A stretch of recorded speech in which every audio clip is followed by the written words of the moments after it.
8ویں چیز دعوت اور نصیحت، امر بالمعروف و نہی عن المنکر، لوگوں کو بھلائی کی تلقین کرنا ہے۔ جب آدمی اپنے سامنے برائی ہوتا دیکھتا ہے اور وہ لوگوں کو سمجھاتا ہے، منع کرتا ہے، تو وہ اپنے دل کو اس کی بیماری سے بچا لیتا ہے۔ اگر برائیوں کو ہوتا دیکھتا ہے اور نظر انداز کر دیتا ہے، دھیرے دھیرے برائیوں کا عادی ہو جاتا ہے، اس کی نظر مر جاتی ہے، اس کے دل میں سختی آ جاتی ہے، اور دلوں میں سختی جب آتی ہے تو ایمان کمزور ہو جاتا ہے، احساسات ختم ہو جاتے ہیں اور آدمی کا ایمان ایک دم خراب ہو جاتا ہے۔ لیکن جب تک آدمی بتاتا رہتا ہے، حق بات بولتا رہتا ہے، اس کے بولنے کے اثر سے خود اس کا اپنا دل برائیوں کے اثر سے محفوظ رہتا ہے۔ آپ دیکھیے واچ مین کیا بولتا ہے، جو گورکھا لوگ ہوتے ہیں نا، صاحب جی کیا کہتے ہیں، جاگتے رہو۔ کیوں رکھا اس کو کالونی والوں نے؟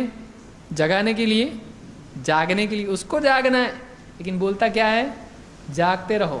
وہ اپنے آپ کو جگانے کے لیے جاگتے رہو بولتا رہتا ہے، جب تک وہ بولتا ہے جاگتا ہے، ورنہ ذرا کوئی کونے میں لاٹھی ذرا رکھ کے پیٹ ٹکا دے اگر، تو پھر بھاگتے رہو، پھر اس کو نکال دیتی کم، اس کے کالونی والے نکال دیتے اس کو۔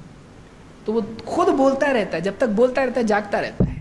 تو دعوت اسی طرح سے ہے، جب آدمی حق بات بولتا رہتا ہے تو اس کا اثر، بھائی کوئی سنے نہیں سنے، آپ بند کمرے میں بول رہے قال اللہ تعالیٰ اور قال رسول اللہ صلی اللہ علیہ وسلم، کوئی سنے نہ سنے، دو کان تو وہاں موجود ہے نا، کس کے؟ آپ کے اپنے۔ اسی لیے بعض محدثین جب کوئی نہیں ملتا تھا تو خود اس کا مذاکرہ کرتے تاکہ یاد ان کو ہو جائے، اور بہت لمبی تفصیل ہے اس کو، تو وہاں جائیں گے تو بہت لمبا جائے گا کہ وہ کیسے یاد کرتے تھے حدیث سے۔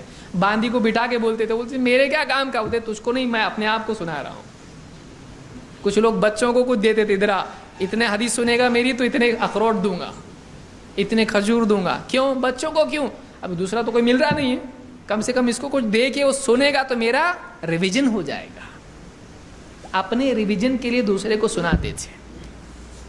تو دعوت اپنا ریویژن ہے۔ دعوت کیا ہے؟ اپنے ایمان کو تازہ کرنا۔ جتنا حق بات بولتا ہے، اس حق بات کے بولنے سے اس کے دل پر اثر پڑتا ہے۔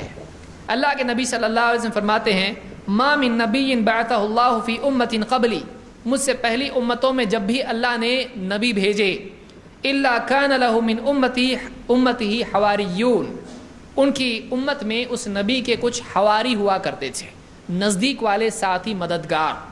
وَأَصْحَابٌ يَأْخُذُونَ بِسُنَّتِهِ وَيَقْتَدُونَ بِأَمْرِهِ، اور ایسے لوگ ہوتے تھے جو اس نبی کی سنت کو لیتے، اس کی سنت کی پیروی کرتے اور اس نبی کے حکم کو مان کے چلتے ہیں، اس کی اقتداء کرتے ہیں۔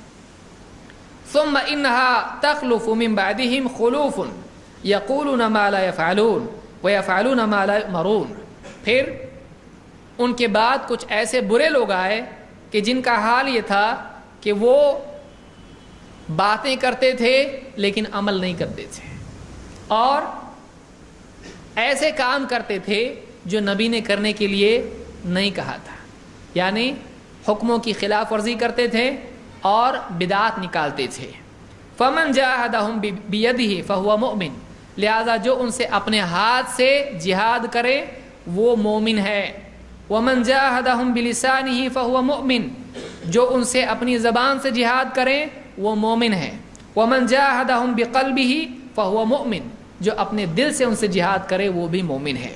ولیس وراء ذلک من الایمان حبۃ خردل، اور اس کے بعد اس کے پار رائی کے دانے کے برابر بھی ایمان کا مرتبہ نہیں ہے۔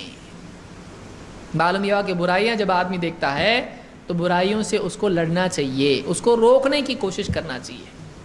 اگر طاقت ہے تو ہاتھ سے، اگر طاقت نہیں ہے تو زبان سے، اگر اس کی بھی طاقت نہیں ہے تو دل سے، دل سے اس کی مخالفت کرنا چاہیے۔ کم سے کم میرا دل تو انفیکٹڈ نہیں ہو جائے، تو اپنے دل سے اس کی مخالفت، دل میں انکار ہونا چاہیے، اپنے دل کی صلاحیت کو لگایا اس کے روکنے میں۔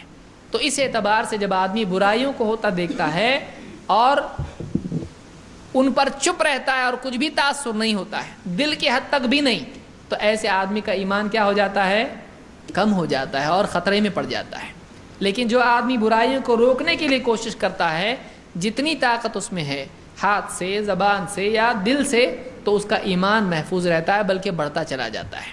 تو یہ بھی ایک چیز، اس کو امام مسلم نے روایت کیا ہے، اس سے بھی آدمی کا ایمان بڑھتا ہے، محفوظ رہتا ہے۔